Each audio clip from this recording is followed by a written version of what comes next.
Students, let us answer the questions given in English workshop. Where do the cows and sheep stand? Cows and sheep stand beneath the boughs, that means under the branches of tree. Where do squirrels store their food? Squirrels store their food in the grass. Where do stars shine in the daytime?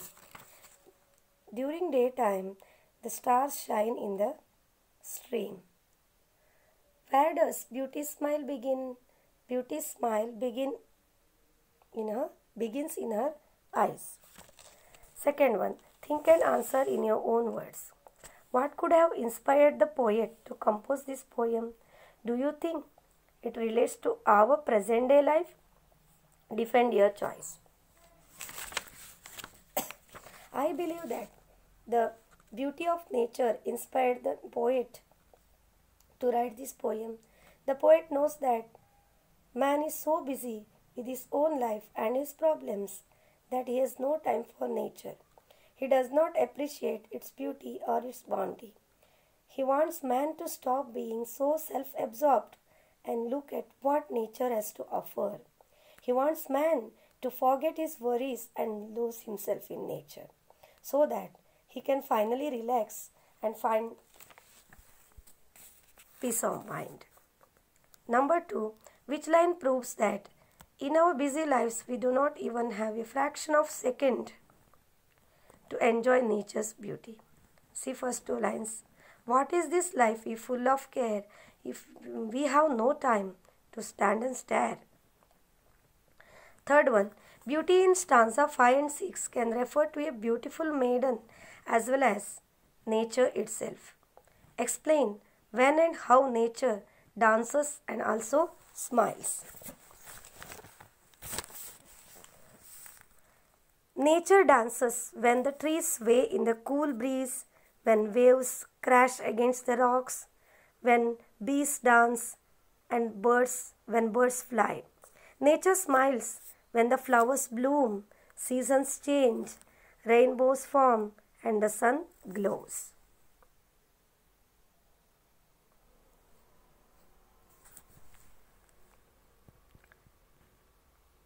Why does the poet call our life poor? Because we are busy in our day-to-day life and we don't have time to enjoy nature's beauty. And if we enjoy nature's beauty, we can get relief from tensions and worries. But we don't do that. That's why poet calls our life a poor life.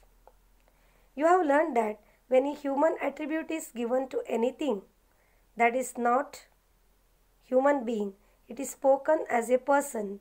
The figure of speech used is called personification. Now we have to pick out two examples of personification. Which one? If you see the lines, you can understand. No time to wait till her mouth can enrich that smile in her eyes began. And another one is, no time to turn at beauty's glance and watch her feet, how can they dance? These lines, in these lines, personification is used. Pick out from the poem two examples of each of the following figures of speech. Alliteration. I have explained especially in the part of figures of speech. We have no time to stand and stare. When woods we pass? This line show alliteration. Simile.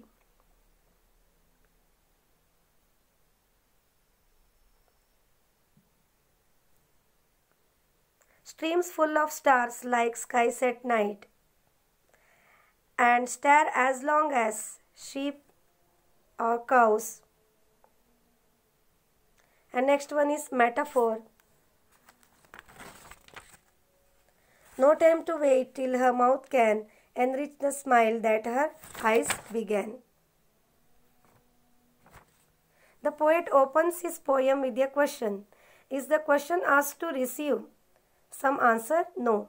It's a question used to emphasize or stress upon the fact that modern man has no time to enrich his life from nature. Such a device used by poets falls under the figure of speech called interrogation or rhetorical question.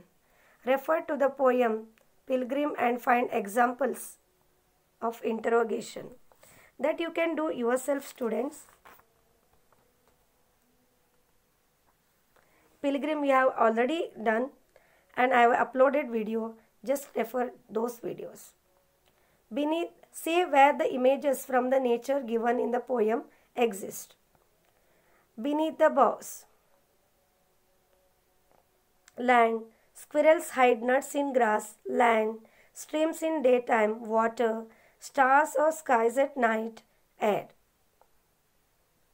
Make a paraphrase of the poem Leisure in your own words, simple words.